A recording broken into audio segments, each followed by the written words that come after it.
नमस्कार, police time 24 में आपका स्वागत है। नांदुरा से 5 किलोमीटर दूर सोनज तिवारी गोपाल बोके और उसके भतीजे आरोपी शुभम विठल बोके के बीच कुछ दिन पहले बहस हुई थी और शुभम बोके कुल्हाड़ी लेकर अपने चाचा गोपाल बोके के घर आया था और घर के सामने घूम रहा था। पहले दिन गोपाल बोके ने नांदुरा पुलिस स्टेशन में शुभम बोके के नाम धमकी देने और जान से मारने की रिपोर्ट दी थी, लेकिन नांदुरा पुलिस स्टेशन के सुनाज बीट स्टाफ ने तत्काल कार्यवाही नहीं की। मृतका की पत्नी ने मीडिया को बताया कि अगर पुलिस तुरंत कार्रवाई करती तो शायद ये अनहोनी टल सकती थी।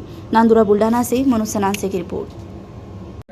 10 वाजता तो सकाळी कुऱ्हाड घेऊन आला घरी। हे विशूचे वडील दोघं जण नांदुऱ्याला येल होते।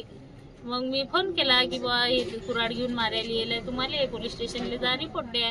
हे दोघं बापले का आले, रिपोर्ट दिला आणि घरी आले की बा आता हे गाडी फोडली, पायऱ्या फोडल्या, पोलीस लोक येतील, काही पाहतील, कारवाई करतील। मग आज सकाळी असं वाटलं येतील आता, हे काल रिपोर्ट दिला तर आज सकाळी कोणीच आलं नाही, कारवाई घटनास्थळी कोणीच आलं नाही। म्हणजे आपण जे मृत्यू पडले तुमचे पती आहेत की भाऊ आहेत की पती आहेत, ते काल इथे रिपोर्ट देऊन गेले होते। रिपोर्ट देऊन गेले तर पोलीस प्रशासनाने कोणती काय कारवाई केली? मग काहीच आलेच नाही ना, घटनास्थळी आलेच नाही, कोणतीच कारवाई केली नाही, आलेच नाही। मग आज काय घडलं? आज सकाळी त्याच वेळेत तो डबल आला मारायले।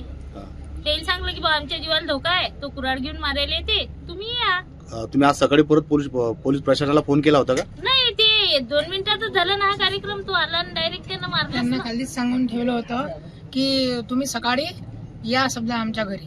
आणि वरून आता आम्ही म्हटलं तर पोलीसवाल्यांना या पोराला गच्ची दिली, ज्याचे मी वडील अंदर वारले गेलो, बघायले तर मला गच्ची गच्ची आणून बाहेर काढलं ते। तरी आज जे काही झालं की नाही, माझे बाबा वारले याले कारणीभूत नांदुरा पोलीस स्टेशन जबाबदार आहे। पोलीस जबाबदार असं पोलीस तुमचं जबाबदार आहे।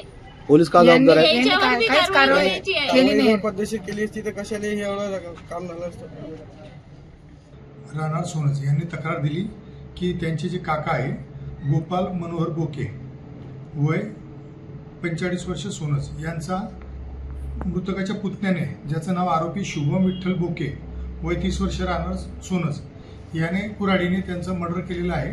त्यांच्या छातीत वार करून त्यांचा जीव घेतलेला आहे। अशा लेखी तक्रारीवरून आरोपी शुभम विठ्ठल बोके याच्याविरुद्ध जुने कलम 302 नुसार गुन्हा दाखल झालेला आहे। आरोपीला अटक केलेला आहे आणि आता पोलीस पुढचा तपास करीत आहेत। सर, त्या आरोपीत अटक जो इसम आहे तो मृतकांचा पुतण्या आहे।